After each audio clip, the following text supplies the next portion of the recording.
রহমতুল্লাহ আলাইহি উনার পর থেকে আরো দুইজন পীর আমাদের মরহুম চলে গেছেন, শাহ আবু জাফর সালেহ রহমতুল্লাহ আলাইহি, শাহ মোহাম্মদ ওয়াহিদুল্লাহ রহমতুল্লাহ আলাইহি, বর্তমান আমাদের পীর সাহেব হুজুর আছে। কিন্তু আমাদের এই ছাত্র হিজবুল্লাহ প্রতিষ্ঠাটাকে আল্লামা নেসারউদ্দিন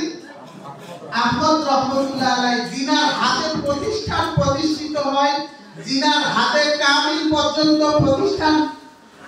প্রয়োজনীয়তা পূর্ণ হয়, জিনার হাতে অনুমোদন কমপ্লিট করা হয়, জিনার হাতে ছাত্র হিজবুল্লাহ প্রতিষ্ঠিত হয়, সেখান থেকে যুব হিজবুল্লাহ প্রতিষ্ঠিত হয়, আবার সেখান থেকে জমিয়তুল হিজবুল্লাহ প্রতিষ্ঠিত হয়। সেই থেকে যেহেতু আমাদের সূচনা লগ্নে আমাদের শুরু থেকে ছাত্র হিজবুল্লাহ ছিল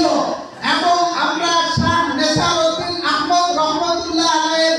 হাত দিয়ে গঠিত ছাত্র হিজবুল্লাহ, এই ছাত্র হিজবুল্লাহ শুধু বাংলাদেশে নয় বিশ্বের জমিনে আমাদের যেমন 212টি রাষ্ট্র এবং 195টি রাষ্ট্র জাতিসংঘের অনুমোদিত 93টি রাষ্ট্রকে আমরা জাতিসংঘের অনুমোদন প্রাপ্ত মনে করি। এবং শেষ 1911 সালে যেটা সুদান জাতিসংঘে লিপ্ত হয়েছে, এই জাতিসংঘে লিপ্ত হওয়ার কারণে আমাদের জাতিসংঘ পর্যন্ত ছাত্র হিজবুল্লাহ